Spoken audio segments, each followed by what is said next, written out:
Kaixo nere supertxikiak, zer moduz gaude nahi duzuen bizitza sortzen supersekretu hauek?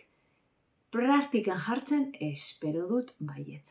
Badakizute ere egiten dugunaren artean eta egiten ez dugunaren artean oreka bat egon behar duela, hau da, ekintza eta atsedenaren artean. Etxeko lan asko bat ditugu edo asko ikasi behar badugu, tartetxo bat utzi, ez dakit 20 minutu bat, eta gustoko zerbait egin, edo gustoko zerbait jan, eta berriro lanera ekin. Jakin nahi baduzu zerbait gehiago honi buruz, jarraitu bideo ikusten. Aurrera supertxikiak eta superfamilia.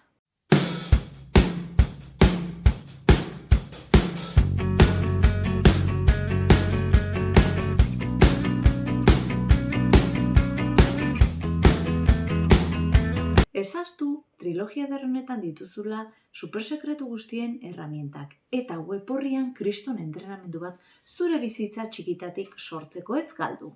Batzuk etxeko lanak egiteko musika jartzen dute, beste batzuk isiltasuna behar dute. Baina bai atsedena gauean, gutxienez, helduok 8 ordutako izan behar duela, 7-8, eta zuek txikiok 9-10 ordu.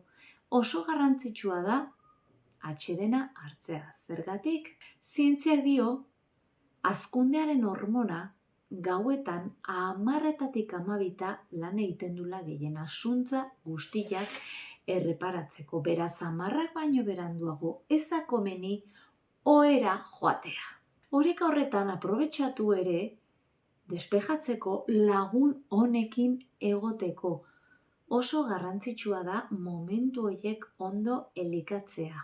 Adibidez, kirola egiten baduzute, jakingo duzute, kirola egin eta gero atsedenean gaudenean, hortxe hazten dala gorputza, hortxe onura guztiak ez badugu atseden hartzen, eta nekatu egi balin bagaude ez dago hor onurarik.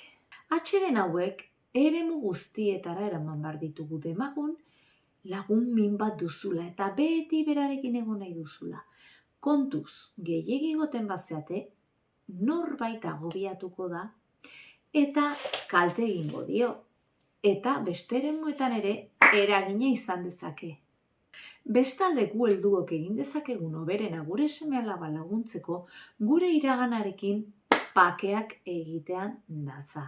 Hau da, kalteak erreparatu, barkatu eta alik eta garbienak egon gure seme-alabei hori egiten laguntzeko.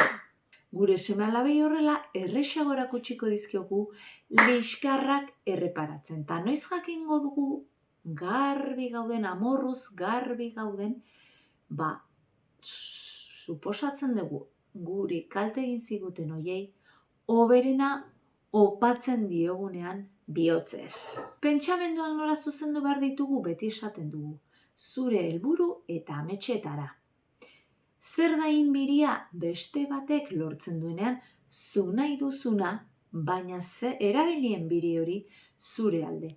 Beste batek lortu badu, zuk ere egin dezakezu. Eskertu egin beharko zenioke. Ez konformatu, merezi duzun baino gutxiagorekin. Lortu arte ez etxi. Zure garun subkontzientean pentsatuta sentitzen baduzu, zurea dela helburu hori lortuko duzu. Hala ere ez hastu helburu bat lortzen dugunean, ez gerala erlajatu behar. Zaintzen jarraitu behar dugu demagun adiskidetasun bat. Bai, oso adiskidetasun polita daukagu, baino elikatzen eta zaintzen jarraitu behar dugu, ez badugu galdu nahi. Osasunarekin berdin gure esku dagoen guztia egin behar dugu. Elikadura alik eta osasuntxua txikitatik, pentsamendu onak eduki, gorputza mugitu, eta harreman ederrak eraiki eta zaindu. Hori merezi dezula ziur balin bazaude, horrela pentsatuta sentituko duzu. Eta horretan bilakatuko zera. Zarena lortuko duzu. Orainean horrela pentsatzen duzulako. Praktikatu hau guztia eta konta idazu mesedez. Aurrera supertxikiak eta superfamilia. Nahi dute eta ikon volumena